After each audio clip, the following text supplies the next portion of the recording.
देखो कोई भी काम करो ना, हाँ गुरुजी, आत्मा से करो है। हाँ हाँ एकदम देख जांगर ना लगाई जा। अरे यार सब में कुदारिये से कोड़ना थोड़ा जरूरी है, नहीं आत्मा से कोड़ दे जा, कोड़ना थोड़े है। हाँ। जैसे देखो जब जब है जा पे खतरा हुआ है, दर्द है है जा और गहरा गहरा। अरे रोकी गुरुजी, रोकी खाल करो का। ओ तो गहरा का मतलब क्या है? गहरा करेगा रे जी, खाली मुंह से गहरा करने से थोड़ा होगा। हैजा के कौन चक्कर में पड़ल बनी, सब बीमारी से दूर रहला वो बराबर नहीं बताएंगे। हैजा और गहरा निकाली महाराज धसे लगल हाथ। हाँ तो ठीक है ना, गहरा ना, गहरा हुआ है जब हैजा करने वालों को, जब हैजा करने वालों को जब जब दुनिया तड़पाती है तो हैजा बढ़ती जाती है। गुरुजी गाने में गलती क्या होता नहीं रहूंगा, विकराल रूप का हाथ वाले तनी गाने में गलती बात है जा थोड़े हो। सुनो बात सुनो, इधर आ बताएं। देखो बात क्या हुआ है, आजकल ना प्यार का दुश्मन बहुत पैदा हो गया है। हाँ, बहुत काटो दुनिया में हाँ। दुश्मन बहुत पैदा हो गया है, बहुत बाने बहुत। जहाँ प्यार का नाम सुन रहा है ना तो मैंने समझ जाओ कि एकदम डेगे डेगे डेगे डेगे एकदम इतना लफड़ा कर दे रहा है कि साला जीना मुश्किल हो जाए। हर चौराहे पर बाने एक एक कॉइल का जाओ। यही कह रहे हैं ना, मान लो हम लोग अगर प्यार नहीं कहेंगे तो किसी को पता नहीं चलेगा। हाँ। तो प्यार को हम लोग हैजा कहेंगे। अपडेट हो गया क्या? अपडेट। प्यार का नाम हैजा, प्यार का नाम हैजा कहेंगे तो किसी को पता भी नहीं चलेगा, प्यार भी कर लेगा, है कि नहीं? एक नंबर के जैसे गुरुजी बीमारी जान के हॉस्पिटल धरा दिया, तब हॉस्पिटल धराएगा तो वहां पर जब सुई लेके आएगा तो उस समय बताना होगा ना कि हमको हैजा नहीं है। आज जबरदस्ती भोंक देगा तो तुम अपना बुझो, जब तुम्हारे किस्मत में वैसा होगा तो लपड़ देखता है किस्मत में कुकुर कटल रहता बे नोसन होई। गुरुजी एगो बात बता, त लइकनियन के हमके प्रपोज कोने कइल जाई, प्यार के एतराज कोने कइल जाई, प्यार नहीं रखल जाई त का कइल जाई? हमके तो से हैजा बा, तो ऐसी बीमारी के नाम पे भाग जाई। उसको एक बार बोलेगा ना, हां हेलो डार्लिंग हमको तुमसे हैजा है, हैं? और बीमारी बुझ के भाग गल तब? हाँ तो ये भी हो सकता है। भड़काई क्या महाराज? ओके पहले ही बता दे हाँ कि हमने के प्यार के नाम हैजा रख लिया जाए। उसको कान में जाकर धीरे से बोलना, सुनो हम हैजा बोलेंगे ना तो प्यार समझना, क्यों बुझबो नहीं कर काम हो जाए। अब हो जाएगा काम, यही होगा है। एक नंबर की एक दबावे वाला काम करते नहीं। तो गुरुजी जैसे ना हम जे पाउचा मकर लगे फूल लेके, अब फूल के पाउचन काम, हेलो माय डार्लिंग, हाँ हमको तुमसे हैजा का कौन मार रहा है? खुश रहो। कौन कला चालू कर देनी गुरुदेव? हाँ खुश रहो, पैर उधर मत ले जाओ है। हमारा चप्पल देखो कल है भुलाया है मंदिर में एक ठो, अब फिर एक ठो भुला जाएगा तो तुम देगा। गुरुजी बिजनेस है कुल का। गुरुजी हमार प्यार मोहब्बत आगे नहीं बढ़ी, आई छोड़ चुप, आई प्रपोजल हमके कॉल लेबे दी। सुनो गुरुजी के करबो, तुमको कभी हैजा हुआ है कि नहीं? हैजा तो हमारे घर खानदान से 7 कोस दूर रहला महाराज। हैजा तो 7 कोस दूर रहला। तुम लोग तो दुष्ट है, पूरा खानदान दुष्ट है तुम लोग को। जब हैजा नहीं, हमारा खानदान दुष्ट बा, अरे बोलले बा बोर बेराम से बच्चर बन त खानदान हमारा दूर। बर बेरामी नहीं ना है, तू पहले बात को तो समझेगा। अबे आई ले बुझत नहीं के, नहीं पूछ रहा, देखो ये प्रैक्टिकल हो गया। आई बुझत नहीं के भूजता। ए गुरुजी काहे के हाला कइले बन महाराज, हे में के हो में देखी लगल नाटा।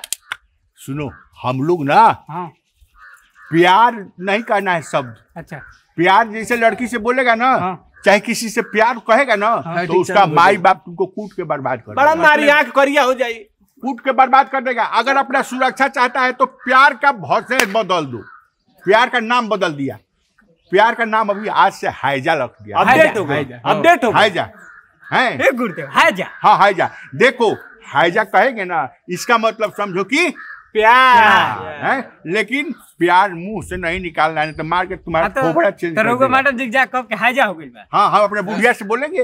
अच्छा कि हैजा हो गइल। आई लव यू बूढ़ी, हमको तुमसे हैजा हो गया। अच्छा हिंदी वाला के जो कहे नहीं ऊ का, हिंदी वाला मैडम के तुम जानता है क्या उसको? ये बतिया कब तो बूढ़ी हेडक से मर्जी है। उसको उधर में तुम ताका अगर तो मारेगा लप्पर से बिल्डिंग फेंकने लगेगा। हिंदी वाला मैडम की तरफ ताका तू। गुरुजी मैडम से ताका ही का बता, इंग्लिश वाली से ताका का जी। हाँ बुढ़ारी में गुरुजी के हैजा होता है। हाँ मनी के कहा जीता था जिसके लिए, जिसके लिए मरता था। दर्द देखो, एकदम भाव देखो। एक ऐसी लड़की थी जिसे मैं हैजा करता था। भाव देख के कलेजे में घाव हो जाता है, हो जाता है। तुम तो भेड़ा ऐसा तुम खाली खाता है या दे फुलाता, कभी हैजा हुआ है तुमको किसी से? ए महाराज होते होते बाच गइल। इधर इधर इधर कहा दबाता पैर दबाएगा जी। चोटा एक घर भर चोटा चोरा मसई। इधर इधर इधर का लग गया था। खैनी गुरुदेव खैनी लो बनाओ। ए गुरुजी हमारे प्यार के बतिया आगे बढ़ाई ना। जैसे अब हम लइकनिया लगे गईनी, फुलवा लेहनी, यानी ओ माय डार्लिंग, हमके तो से हैजा बा। तो के जब से देखले बन तब से हमके हैजा हो गया। हमको तुमसे हैजा का इन्फेक्शन हो गया है। इन्फेक्शन की इम्प्रेशन हो गई बाटे, प्रभाव दिखाई गड़बड़ाई कम। इंग्लिश में खोजो ना, मतलब क्या होता है उसका? इन्फेक्शन में तो गड़बड़ा ना जाई। गुरुजी तुम लोग कितना क्लास पढ़ा है? तीसरा में 3 फेल रहुए चला है के नु चला बताए तो नहीं जाना चाहिए। कोस तो हमनी के कुछ ज्यादा ही कम पढ़ल कम से। हम पांचवा चारवा है। चारवा पांचवा है तो पांचवा चारवा कोनो काम करने जो हम बताते हो करो। अरे गुरुदेव खाली खैनियस काम चली। माला की पीला कानू हो गेल बड़ा। मालो ना उसको, मालो। आई बताइए गुरुदेव खैनियस काम चली। नया साल आ गइल, मुर्गा मटन मांगा था कि ना? हां तन ठंडा के व्यवस्था करेला। अच्छा हम तो नहीं खाते हैं। अरे खाते नहीं तो खिलाते हैं। काहे बोला तनी वो दिन देखनी ना, हम भुला गइनी। हमको टाइम नहीं है अभी। हमको जब खर्चा के नाम आवेला ना तब घरे भागे नहीं। अरे हम कहाँ खर्चा से भागेंगे? हम तुम लोग को छोड़ के कहाँ भागेंगे? ना वो खर्चा के चर्चा भइल नु तो गुरु एकदम जाए के शुरू हो गनी है। सुनो ना ये बात नु सुनो, हम आते हैं 1 मिनट। खूब बहाना बना देनी, खूब बैठी। ए गुलारिंग में जाने का। अरे कम से कम लिट्टियो चोखा देबो हो बुढ़ाऊ। ए छोड़ दे जा। अरे पेट झरत हो गइल। चुनौतियां मार देनी। चलो चुनौती मत। अब अंदर से अब चुनौती खैनी से हमारा हैजा हो गया। हम तुम्हें इतना हैजा करेंगे। ए पतोहा, ए हाँ बाबूजी बोली, कहाँ गई रहनी रहुआ? अरे गोइल का रनी। हाँ ओ रहुआ तो घूमते रही ना, खाना खाए के कोनो टेंशन नहीं के रहुआ के? खाना से बड़का बड़का चीज को के आवत नहीं। चोरी करी का गई रहनी बाबूजी? अरे भाई अच्छा ही बताओ का कि तू हमारा लड़का से हैजा करे लुकी ना? ओ ये बाबूजी का कहतनी जी? आई हो दादा, ये हैजा के बीमारी ई कौन कौन नाम रखतनी? हमरा साथ खानदान में नहीं के बोले जो मत होखा। अरे वो हैजा ना नु हैजा तारा हमरा लड़का से तारा हो बीमारी होखा, लेकिन ना हैजा वो बीमारी वाला हैजा थोड़ा कहतनी। हम कौन हैजा कहतनी? हैजा ओए हो दादा, रोज हम 4 बजे उठ के मंदिर धोइना, यही कुल होखे खातिर जी। हमरा कहे के मतलब बानू का हैजा मने बुझा तारू का होता? बीमारी होला बाबूजी। बीमारी नानू का हैजा मने जान तारू का भइल बा? का अगर तू कहबू न के उससे कि हमरा तारा से प्यार हो गइल बा है, हाँ तो लोग भड़क जाता, मारे लागता, काटे लागता, डांटे लागता है। अब हमनी के बाबूजी गलत मत समझम, हम के उसे प्यार और ना कइले नहीं। हां बाग तो राजे तो अच्छा हमरा से तारा हैजा बाकी ना? हैजा? हां ए रो का बोला तनी, मुंह संभाल के बोली। तो बतिया जब पूछते नहीं खींचता हमर बतियो तो सुने। हां सुनो। हम तो देखा था कि पागल हो जाए भाव।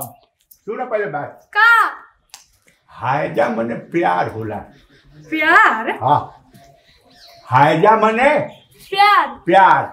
हम तरह के हैजा कहते नु हाँ। तो तू बुझा कि मने प्यार। ये बाबूजी तो रहुआ हमरा से प्यार करम जी।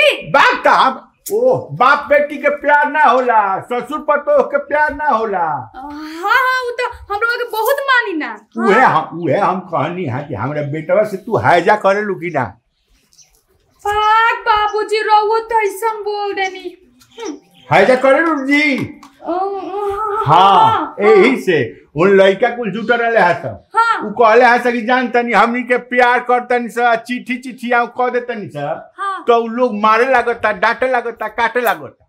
अच्छा तो हम बनौनी, हम कहानी है कि सुना सब, आज से प्यार शब्द मुंह से अगर निकाल देला लोग तो मारा बिल्डिंग फेंका लगभग सारे।